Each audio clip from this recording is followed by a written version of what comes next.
మహిమ కలుగునుగాక. క్రీస్తునందు ప్రియ దేవుని బిడ్డలారా, ప్రభు అయిన యేసు క్రీస్తు పరిశుద్ధ నామములో మీ అందరికీ ఈ ఉదయకాల శుభములు తెలియచేయచ్చు ఉన్నాను.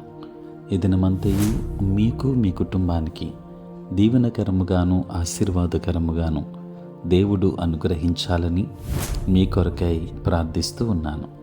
నేటి దినము కొరకు ఏర్పాటు చేయబడిన దేవుని వాక్యము లూకా సువార్త 11వ అధ్యాయం 3వ వచనం. పరలోకమందున్న మీ తండ్రి తన్ను అడుగువారికి పరిశుద్ధాత్మను ఎంతో నిశ్చయముగా అనుగ్రహించుననెను. ప్రియులరా, నేటి దినం కొరకు ఏర్పాటు చేయబడిన ధ్యానాంశము పరిశుద్ధాత్మతో నింపబడుడి. ప్రియులరా, పరిశుద్ధాత్ముడు ఒక వరం. నీవు ఆయన్ని కలిగి ఉండాలని దేవుడు కోరుతున్నాడు. పరిశుద్ధాత్మ వరాన్ని పొందటానికి తగిన మంచివానిగా ఉండలేవు, కానీ దానికోసం అడగాలి. ఇది కొత్తగా జన్మించిన అనుభవం తరువాత కలిగే పరిశుద్ధాత్మ బాప్తిస్మం గురించి చెబుతుంది. దేవుని బిడ్డలారా, పరిశుద్ధాత్ముడు మన ఆత్మలో నివసిస్తాడు. ఒకసారి రాగానే ఆయన విడిచిపెట్టడు. పరిశుద్ధాత్ముడు మొదటిసారి వచ్చినప్పుడు తొలకరి నింపుదల ఉంటుంది. అయితే దేవుని చిత్తానికి మనస్సును ఎంతగా మార్చుకుంటున్నాము అనే దానికి తగిన విధముగా ప్రాణములు, శరీరముల మీద ఆయన ప్రభావం, నియంత్రణ మారుతుంది. ప్రియులారా, మన ఆత్మలో పరిశుద్ధాత్మ సన్నిధి, శక్తి వచ్చిపోనప్పటికీ కొన్నిసార్లు పరిశుద్ధాత్మతో ఎక్కువగా నింపబడగలం. కాబట్టి పరిశుద్ధాత్మ బాప్తిస్మాన్ని పొందిన తరువాత కూడా పరిశుద్ధాత్మ నాయకత్వం నుండి మన ప్రాణాలు, శరీరాలు తొలిగే సమయాలు ఉంటాయి. మరోసారి పరిశుద్ధాత్మతో నింపబడాలి. దేవుని బిడ్డలారా, మద్యముతో మత్తులై ఉండకుడి, దానిలో దుర్వ్యాపారము కలదు.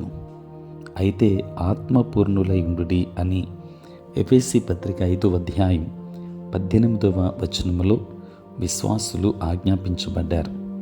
దేవుని బిడ్డలారా, పరిశుద్ధాత్మతో నింపబడటం వర్తమాన కాలానికి చెందింది. అది విశ్వాసానికి నిరంతర ఆజ్ఞగా ఉంది. అపోస్తలుల కార్యములో పెంతుకొస్తున్నాడు పరిశుద్ధాత్మతో నింపబడిన ప్రజలే మళ్ళీ నింపబడ్డారు. అనేకులు ఒకసారి త్రాగితే మత్తులు కారు. అలాగే పరిశుద్ధాత్మతో నింపబడటం ఒకసారి జరిగే అనుభవం కాదు. పరిశుద్ధాత్మ తొలి నింపుదల ఉంది, కానీ తదనంతరం అనేక నింపుదలలు ఉన్నాయి. దేవుని వాక్యాన్ని వింటున్న దేవుని బిడ్డలారా, మద్యపానం ఒకని వ్యక్తిత్వాన్ని మార్చి పూర్తిగా భిన్నమైన వ్యక్తిని చేయగలదని తెలుసు. అలాగే పరిశుద్ధాత్మ నింపుదల యేసు వలె ప్రవర్తించేలా చేయగలదు. ప్రియులారా, ఈరోజు, రేపు, మరునాడు పరిశుద్ధాత్మతో నింపబడండి. పరిశుద్ధాత్మతో నింపబడిన ఆ జీవితాలు ఆశీర్వాదకరముగా, వెలుగుమయముగా ఉంటాయి. కనుక ఆత్మతో నింపబడదాం, దైవాశీర్వాదాలు పొందుకుందాం. దేవుడు మిమ్మును, మీ కుటుంబాన్ని బహుగా దీవించునుగాక. ఆమేన్. ప్రార్థన.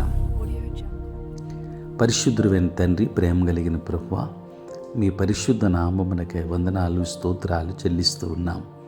నాయన, రాత్రంతయు కాపాడి సంరక్షించి సుఖనిద్రను మాకు దయచేసి మా జీవితంలో మరి యొక్క నూతన దినాన్ని మేము చూడగలిగే భాగ్యం మీరు మాకు ఇచ్చినందుకే స్తోత్రాలు. ప్రభువా, ఈ దినమంతా కూడా మీ సన్నిధి మాతో ఉంచండి. మీ ప్రసన్నత మాకు దయచేయండి. నేటి మా పనులలోనూ, ప్రయాణములలోనూ, పరిచర్యలోనూ మీరే తోడుగా ఉండండి. అనారోగ్యంతో ఉన్న బిడ్డలకు ఆరోగ్యాన్ని ఇవ్వండి. రక్షణ లేని వారికి రక్షణ భాగ్యాన్ని దయచేయండి. తండ్రి, అనేక మంది బిడ్డలు తండ్రి సత్యాన్ని తెలుసుకోలేక నశించిపోతున్న వారున్నారు. వారికి ఆత్మీయ సత్యాలను బయలుపరచండి. దేవా, నేటి దినాన పుట్టినరోజు, పెళ్లి రోజు జరుపుకొనుచున్న బిడ్డలను దీవించండి. నూతన ఆశీర్వాదాలు మెండుగా వారికి అనుగ్రహించమని ప్రార్థిస్తూ ఉన్నాను. దేవానికి స్తోత్రాలు. ఈ దినమంతా కూడా మీ సన్నిధి మాతో ఉంచి మీ కృపాక్షేమములతో మా అందరిని నింపి బలపరచమని, ఉద్యోగస్తులను, వ్యాపారస్తులను, కష్టపడి పని చేసుకున్న బిడ్డలు దీవించండి. నీ సేవ పరిచర్య చేసే ప్రతి సేవకుని ఆశీర్వదించండి. ఆంధ్ర సవార్థిగా లూథరన్ సంఘాన్ని ఆశీర్వదించమని, నీ కృపలో బలపరచమని యేసు నామములో ప్రార్థించి వేడుకొనుచున్నాము తండ్రి. ఆమేన్. తండ్రి, కుమార, పరిశుద్ధాత్మ త్రియేక దేవుని దీవెన సదా మీకును మీ కుటుంబానికి తోడై ఉండును గాక. ఆమేన్.